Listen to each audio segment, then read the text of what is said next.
നമ്മൾ Jan Andolan dashboard open ചെയ്യുന്നതിന് വേണ്ടി ഇതുപോലൊരു ലിങ്ക് നമുക്ക് കിട്ടിയിട്ടുണ്ടാവും. ആ ലിങ്കിൽ നമ്മൾ ക്ലിക്ക് ചെയ്തുകൊണ്ട് നമ്മൾ മുന്നോട്ട് പോകുന്ന സമയം ഇതുപോലൊരു പേജ് ഓപ്പൺ ആയി വരും. അതിന് ഏറ്റവും മുകളിൽ കാണുന്ന 3 വര കാണും നിങ്ങൾക്ക്. അതിൽ ക്ലിക്ക് ചെയ്ത് കഴിഞ്ഞാൽ ഇവിടെ ഡാറ്റ എൻട്രി എന്ന് കാണും. അതിൽ ക്ലിക്ക് ചെയ്യുക. അവിടെ യൂസർ നെയിമാണ് നിങ്ങളോട് ചോദിക്കുന്നത്. യൂസർ നെയിം നിങ്ങൾ കൃത്യമായിട്ട് രേഖപ്പെടുത്തുക. നിങ്ങൾക്ക് ഓൾറെഡി ഒരു യൂസർ നെയിം പാസ്വേഡും നിങ്ങൾക്ക് അയച്ചു തന്നിട്ടുണ്ടാവും. അത് ഇത് പ്രകാരം രേഖപ്പെടുത്തുക.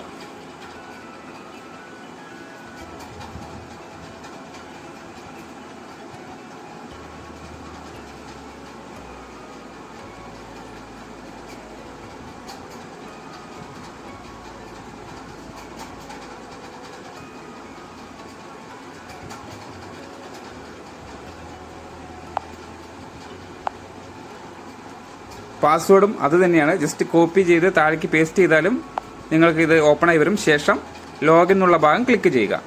അപ്പോൾ നിങ്ങൾക്ക് ഇങ്ങനെ ഒരു പേജ് ഓപ്പൺ ആയി വരും. ഈ പേജിനകത്താണ് നമ്മൾ നടത്തിയ പ്രോഗ്രാമുകൾ എൻ്റർ ചെയ്യാൻ പോകുന്നത്. അതിലാദ്യം കാണുന്നത് ഗ്രൂപ്പാണ്. അവിടെ വീർബാൽ ദിവസം ഉണ്ട്. അവിടെ നമ്മളൊന്നും ചെയ്യാൻ കഴിയില്ല. രണ്ടാമത് തീം കാണുന്നുണ്ട്. അതിൽ സെലക്ട് ചെയ്ത് കഴിഞ്ഞാൽ വീർബാൽ ദിവസം എന്നുള്ളത് ക്ലിക്ക് ചെയ്യുക. അടുത്ത ഓർഗനൈസർ ചോദിക്കുന്നുണ്ട്. അത് നമുക്കറിയാം MOWNCD AWC അത് നമുക്ക് മാറ്റാൻ കഴിയില്ല. അത് അങ്ങനെ തന്നെയാണ്. ഈ ലെവലാണ് നിങ്ങൾ ക്ലിക്ക് ചെയ്യേണ്ടത്. നമ്മൾ ബ്ലോക്കിൽ നിന്നും നിങ്ങൾ നടത്തിയ പരിപാടികളുടെ മുഴുവൻ കൺസോളിഡേറ്റ് ചെയ്ത് നമ്മൾ അയക്കും. നിങ്ങൾ അംഗൻവാടി സെന്ററിൽ നിന്ന് നിങ്ങൾ നടത്തിയ പരിപാടി ഇതിനകത്തേക്ക് അപ്ലോഡ് ചെയ്യുന്നതിന് വേണ്ടി AWC എന്ന് കാണുന്ന ഭാഗം ക്ലിക്ക് ചെയ്യുക.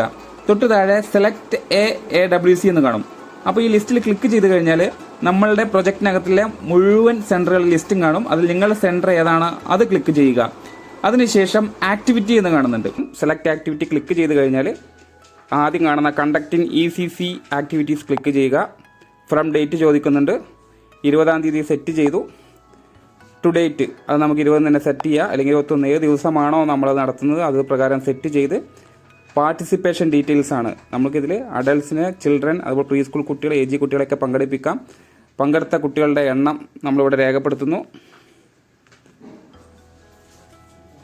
കുട്ടികൾ പ്രീ സ്കൂൾ കുട്ടികൾ എത്ര പേരാണ് എന്നുള്ളത് നമ്മൾ രേഖപ്പെടുത്തുന്നു.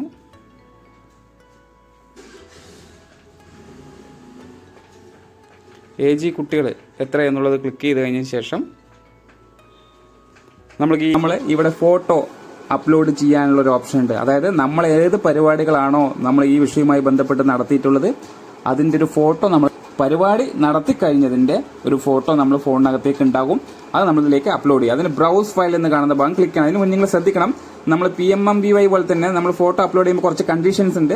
ആ ഫോട്ടോ എന്ന് പറയുന്നത് 2 MB കൂടാൻ പാടുള്ളതല്ല. സാധാരണ അത്രയും വരില്ല. ബ്രൗസ് എന്ന ഫയൽ ക്ലിക്ക് ചെയ്ത് ഫോട്ടോ സെലക്ട് ചെയ്ത് കഴിഞ്ഞ് ഡൺ എന്ന ഭാഗം ക്ലിക്ക് ചെയ്ത് കഴിഞ്ഞാൽ ആ ഫോട്ടോ ഇതിനകത്തേക്ക് അപ്ലോഡ് ചെയ്യും. അപ്ലോഡ് ആയ ഭാഗം കൺഫേം ആക്കുന്നതിന് വേണ്ടി ഇവിടെ നമുക്ക് IMG 20 24 തുടങ്ങിയ ഒരു ഡിജിറ്റ് കാണാം, അല്ലെങ്കിൽ ആ ഒരു നെയിം കാണാം. ഇത് നമ്മുടെ ഫയൽ നെയിമാണ്, നിങ്ങളുടെ ഫോട്ടോയുടെ ഒരു ഫയൽ നെയിമാണ്. ഇങ്ങനെ വന്നു കഴിഞ്ഞാൽ നിങ്ങൾക്ക് ഉറപ്പിക്കാം ഫോട്ടോ ഇതിനകത്തേക്ക് കയറി. പക്ഷേ ഇപ്പോഴും അപ്ലോഡ് ആയിട്ടില്ല. ഡിസ്ക്രിപ്ഷൻ എന്നുള്ള ഭാഗം ക്ലിക്ക് ചെയ്യുക. നമ്മൾ ഏത് പരിപാടിയാണോ നടത്തിയത് അതിന്റെ വിവരങ്ങളാണ്, അത് ചുരുക്കി എഴുതാം. ഇപ്പോൾ നമ്മൾ ഇന്ന് നടത്തിയ ഡ്രോയിങ് കോമ്പറ്റീഷൻ ആണെങ്കിൽ ഡ്രോയിങ് കോമ്പറ്റീഷൻ രേഖപ്പെടുത്തി സബ്മിറ്റ് എന്നുള്ള ബട്ടൺ ക്ലിക്ക് ചെയ്യുക. അപ്പോൾ ഇത് പ്രകാരം നിങ്ങൾക്ക് ഡാറ്റകൾ അപ്ലോഡ് ആവുന്നത് കാണാൻ സാധിക്കും.